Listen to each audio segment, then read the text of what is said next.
Bismillahirrahmanirrahim. Assalamualaikum warahmatullahi wabarakatuh. Pemirsa Layak TV, ayahanda dan bunda, alhamdulillah kita masih diberi kesempatan oleh Allah untuk berbagi informasi. Kali ini kita akan share bagaimana mempersiapkan kesiapan keluarga menghadapi bencana. Kalau kita merujuk kepada kejadian-kejadian atau peristiwa-peristiwa bencana yang terjadi di hampir seluruh Indonesia, baik itu banjir, kebakaran, gempa bumi, tsunami, gunung Merapi, atau kegagalan teknologi, sebagian besar terlihat orang tua tidak memiliki kesiapan menghadapi segala bencana, apalagi bencana yang dialami oleh anak-anak adalah kehilangan ayah atau kehilangan bunda. Apakah anak-anak perlu dilatih untuk siap menghadapi setiap bencana? Ayahanda dan ibu, tentu sangat dibutuhkan. Nah, untuk itu, apa yang perlu kita lakukan?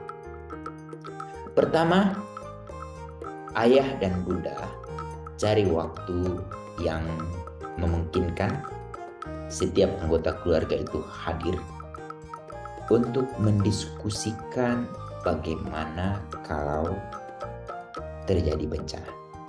Hal-hal apa yang perlu mereka lakukan. Untuk itu, ayah dan bunda perlu identifikasi apa-apa saja yang perlu mereka lakukan. Antara lain, mempersiapkan dokumen-dokumen penting seperti akte kelahiran, ijazah, dokumen perbankan, dokumen administrasi kependudukan. Ini perlu kita amankan. Itu pertama. Yang kedua adalah biasanya setiap bencana itu ada kebutuhan yang sangat dibutuhkan, terutama pada anak-anak balita atau anak perempuan atau bundanya, seperti pembalut atau pampers untuk bayi, kemudian pakaian dalam. Itu harus kita pastikan ada di list yang perlu kita buat. Kemudian makanan-makanan yang dapat bertahan selama 3 hari, seperti biskuit, juga minuman. Lalu yang paling penting adalah resep. Kemungkinan ada anggota keluarga kita yang sangat tergantung dengan obat-obatan yang selalu diresepkan oleh dokter. Nah, ini juga perlu kita siapkan juga dokumen tersebut, sehingga pada suatu waktu ada kejadian bencana, si anak akan terbantu oleh orang yang menemukannya, bahwa si orang tersebut tidak perlu lagi susah payah untuk mencari obat yang dibutuhkan oleh si anak. Ini yang perlu kita diskusikan. Setelah selesai diskusi, apa yang perlu kita lakukan langkah selanjutnya? Langkah selanjutnya adalah mengajak anak untuk berkunjung ke beberapa tempat kunci seperti kantor polisi, kantor PMI, atau kantor pramuka. Nah, di sana banyak informasi yang akan kita peroleh pada saat bagaimana bila terjadi bencana, apa yang perlu mereka lakukan. Nah, di kantor polisi itu ada petugas yang dapat menjelaskannya. Lalu kemudian di kantor PMI mereka juga memiliki informasi tentang titik-titik rawan. Lalu kemudian pramuka. Yang ketiga, bila ada waktu itu ibu bapak ajak anak-anak untuk mengakses aplikasi BMKG.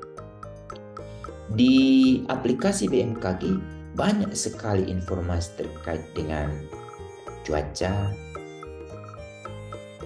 kecepatan udara, angin, jenis-jenis bencana, sampai kejadian bencana saat kita membuka aplikasi itu juga akan kita langsung ketahui. Ini juga penting untuk kita lakukan. Tapi kalau kita memiliki waktu yang leluasa, sekali-sekali juga berkunjung ke kantor BMKG. Di sana kita ingin tahu bagaimana cara kerja mereka. Itu jadi penting juga.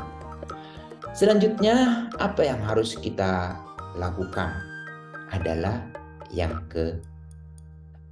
keempatnya, melakukan simulasi. Simulasi seakan-akan terjadi banjir, atau terjadi kebakaran, atau terjadi gempa, atau terjadi tsunami. Apa yang harus segera dilakukan oleh anggota keluarga?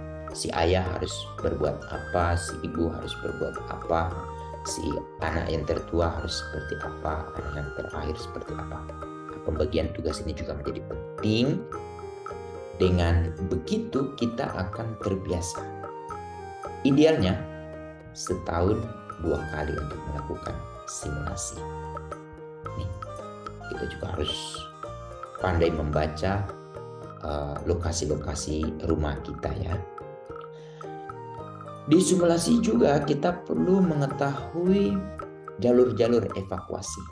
Nah, di beberapa daerah rawan bencana itu BPBD, Badan Penanggulangan Bencana Nasional atau daerah, itu sudah menyediakan jalur-jalur evakuasi. Kemudian titik kumpul. Nah, titik kumpul juga menjadi penting. Ada titik kumpul sementara atau titik kumpul pengungsian terakhir. Itu kita harus tahu. Dengan kita mengetahui informasi hal seperti ini akan membantu minimal kita akan selamat atau terselamatkan dari berbagai jenis bencana. Yang terakhir juga menjadi penting juga saat kalau kita akan melakukan dharma wisata atau kunjungan daerah, selalu bertanya ke resepsionis hotel informasi terkait jenis-jenis bencana di daerah ini.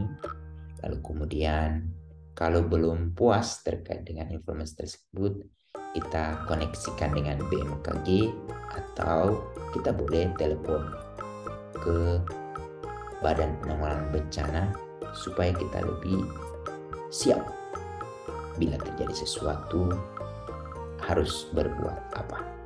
Hanya ini yang bisa kami sampaikan. Semoga kita terhindar dari segala bencana yang ditimbulkan baik oleh alam maupun oleh kegagalan teknologi. Demikian, Assalamualaikum warahmatullahi wabarakatuh.